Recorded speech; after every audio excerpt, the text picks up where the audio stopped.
이 새벽에 함께 묵상하실 말씀은 사무엘상 제18장 1절에서 16절까지 말씀입니다. 이 말씀을 한 목소리로 함께 읽겠습니다. 다윗이 사울에게 말하기를 마침에 요나단의 마음이 다윗의 마음과 하나가 되어 요나단이 그를 자기 생명같이 사랑하니라. 그날에 사울은 다윗을 머무르게 하고 그의 아버지의 집으로 다시 돌아가기를 허락하지 아니하였고 요나단은 다윗을 자기 생명같이 사랑하여 더불어 언약을 맺었으며 요나단이 자기가 입었던 겉옷을 벗어 다윗에게 주었고 자기의 군복과 칼과 활과 띠도 그리하였더라. 다윗은 사울이 보내는 곳마다 가서 지혜롭게 행하매 사울이 그를 군대의 장으로 삼았더니 온 백성이 합당히 여겼고 사울의 신하들도 합당히 여겼더라.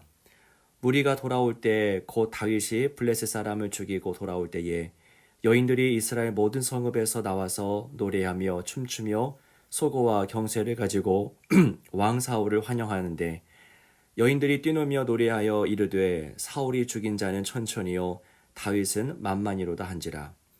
사울이 그 말에 불쾌하여 심히 노하여 이르되 다윗에게는 만만을 돌리고 내게는 천천만 돌리니 그가 더 얻을 것이 나라 말고 무엇이냐 하고 그날 후로 사울이 다윗을 주목하였더라.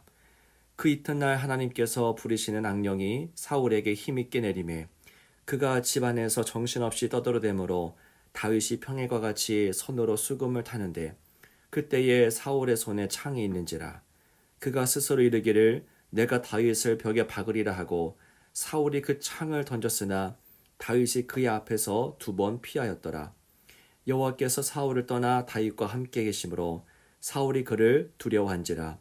그러므로 사울이 그를 자기 곁에서 떠나게 하고 그를 천부장으로 삼음에 그가 백성 앞에 출입하며 다윗이 그의 모든 일을 지혜롭게 행하니라. 여호와께서 그와 함께 계시니라. 사울은 다윗이 크게 지혜롭게 행함을 보고 그를 두려워하였으나 온 이스라엘과 유다는 다윗을 사랑하였으니 그가 자기들 앞에 출입하기 때문이었더라. 아멘.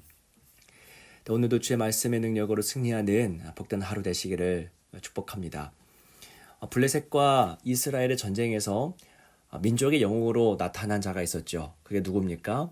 바로 다윗입니다.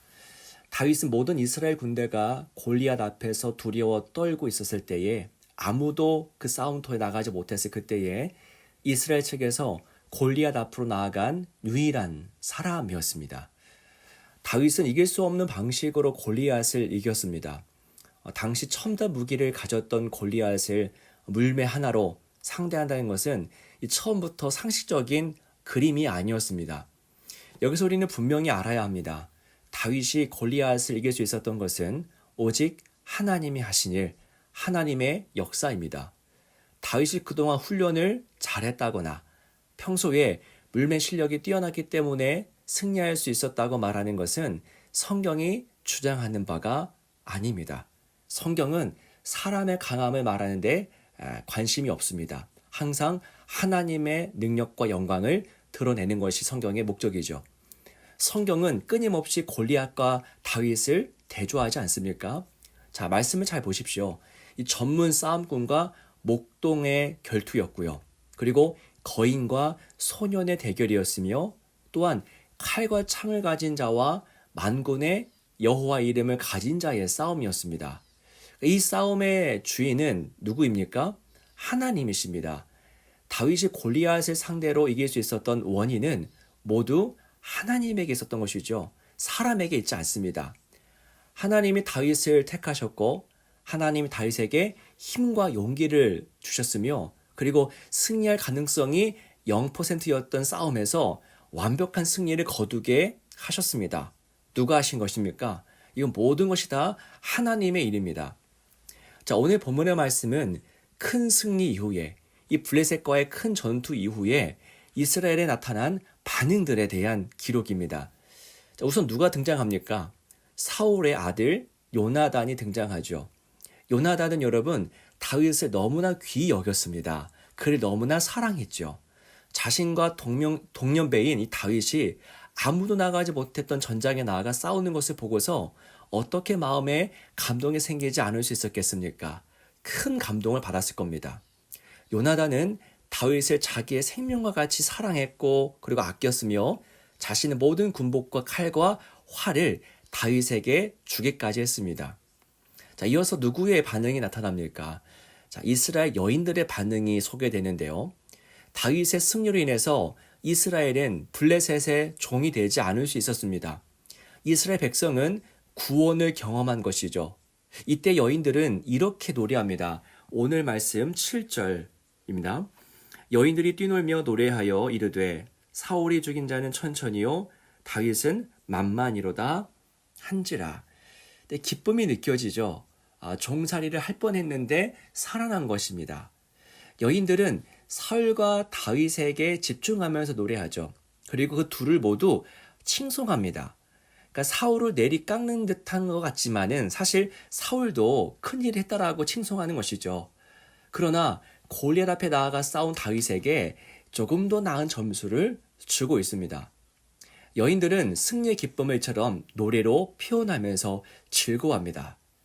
자, 그리고 마지막으로 누구의 반응을 볼 수 있습니까? 사울의 반응을 볼 수 있는데요. 사울은 전장에서 승리를 거두고 돌아오면서 이 여인들의 노래소리를 들었습니다. 천천히요, 또 다윗은 만만이다. 그런데 기분이 좀 묘했던 것이죠. 다 이해되는 부분입니다. 이 노래는 승리로 인한 기쁨을 사그라들게 했습니다. 이때 사울의 반응이 어떤지 한번 보시기 바랍니다. 8절입니다. 사울이 그 말에 불쾌하여 심히 노하여 이르되 다윗에게는 만만을 돌리고 내게는 천천만 돌리니 그가 더 얻을 것이 나라 말고 무엇이냐 하고. 네, 사울은 지금 너무 불쾌하고 있죠. 그리고 일종의 위기의식을 갖습니다. 여기서부터 사울은 내적으로 병들기 시작합니다. 그는 그날부터 다윗을 주목했다고 하죠. 9절에 보면은 다윗을 주목했습니다. 결국은 다윗의 수금을 연주하고 있었을 때에 창을 들어서 다윗을 향해 던지기까지 합니다. 제대로 병들어 있는 겁니다. 여기서 사울의 실수는 무엇입니까? 사울은 하나님이 다윗을 통해 일하신 것을 더 실제적으로 인정할 수 있어야 했습니다. 사울은 다윗을 사용하시는 하나님을 봐야 했는데 그 하나님을 보지 못하고 인정할 줄도 몰랐다라는 것, 그것이 가장 큰 실수입니다. 보십시오. 사울의 시선은 다윗만을 향하고 있습니다. 그 다윗 너머를 보지 못하고 있지요. 자, 9절에 그날부터 사울이 다윗을 주목했다. 다윗을 주목했다라고 기록되어 있는데 사울은 다윗을 주목할 게 아니었던 겁니다. 다윗이 아니라 다윗 너머에 계신 하나님, 다윗을 통해서 일하시는 하나님을 볼 수 있어야만 했습니다. 사울은 지금 다윗을 상대할 게 아니라 하나님을 바라보며 하나님을 예배할 수 있어야만 했습니다. 여러분, 우리 그리스도인들이 가장 추해지는 때가 언제입니까? 가장 망가지는 때가 언제입니까? 자신의 자리, 자신의 입지를 유지하기 위해서 그것 때문에 몸부림칠 때 아니겠습니까? 사울이 정확히 그런 모습을 보입니다. 그의 관심사는 오직 자기의 입지뿐입니다. 그게 위협을 받자 사울은 미쳐가는 것이죠. 하나님 나라의 큰 비전을 갖고 살아가야 마땅한 사람이 자기의 입지 하나에 매달리고 있습니다. 가장 추해지는 때가 바로 이럴 때입니다. 여러분, 그리스도인들이 갖춰야 할 모습은 무엇입니까?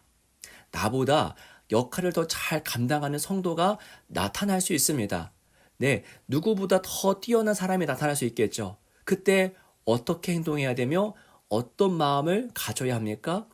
그를 시기하며 질투하고 그가 하는 일을 은근히 방해해야 되겠습니까? 아니겠지요. 우리는 나보다 어떤 역할을 잘 감당하는 내 후임이 무언가 더 잘할 때에 그 사람을 응원할 수 있어야만 합니다. 그게 그리스도인들의 마땅한 삶의 모습이죠. 그를 축복해야 됩니다. 그러기 위해서 그 사람을 통해 일하시는 하나님을 볼 수 있어야 되겠죠. 다만 일을 잘하는 그 사람이 아니라 그 사람 뒤에서 일하시는 하나님을 볼 수 있을 때에 그 사람을 응원할 수 있고 축복할 수 있는 것이겠지요. 우리는 사람을 주목해서는 안 됩니다. 우리의 시선은 언제나 하나님을 향해야 됩니다. 그러면 사람으로 인해서 두려워하거나 불안해지지 않을 수 있습니다. 내 나라를 구축하느냐 아니면 하나님의 나라를 세우려 하느냐 늘 질문해 보십시오. 나는 나의 나라를 지금 세우려는 자인가 하나님의 나라를 꿈꾸는 자인가? 사울은 자기 나라를 구축하려고 내 나라를 구축하려고 혈안이 되었던 사람이었습니다. 하나님이 승리하는 게 중요하지 않았고 자기 자신이 승리하는 것이 중요했던 사람입니다. 만약 사울이 진정으로 하나님 나라에 관심이 있었다면 자신을 헌신했던 다윗을 보며 그에게 감사의 마음을 표현했을 것입니다. 여러분, 저나 여러분들이나 우리 모두의 목적은 동일합니다. 우리의 목적, 우리 비전은 무엇입니까? 하나님의 나라죠. 목사와 사역자, 그리고 장로, 안수집사, 권사, 모든 성도의 목적은 비전은 동일합니다. 하나님의 나라입니다. 우리는 경쟁자가 아니라 동역자입니다. 한 팀입니다. 그렇기 때문에 역할을 잘 감당하는 사람을 보면 축복을, 그리고 힘을 잃은 지체를 보면 격려를 해야 됩니다. 그게 하나님 나라를 비전으로 삼는 공동체가 살아가는 모습입니다. 사랑하는 여러분, 우리는 한 팀입니다. 기억하십시오. 어떤 선수가 골을 넣으면 우리 팀이 승리하는 것입니다. 그런 가치관으로 하루하루 섬기며 기쁨으로 살아가시기를 축복합니다. 함께 기도하겠습니다. 살아계신 주 하나님 아버지 감사합니다. 오늘 주신 말씀을 통해서 우리가 마땅히 품어야 될 하나님 나라의 비전 보게 하시니 감사드립니다.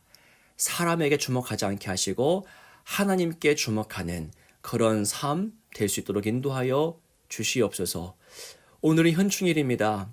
나라를 위해서 자신의 삶을 드리고 헌신했던 사람들에게 마땅히 가져야 될 그 감사의 마음을 갖게 하시고 또한 그들을 통해서 이 나라를 지키시고 보호하신 하나님께 감사하는 그런 하루를 보내도록 인도하여 주옵소서.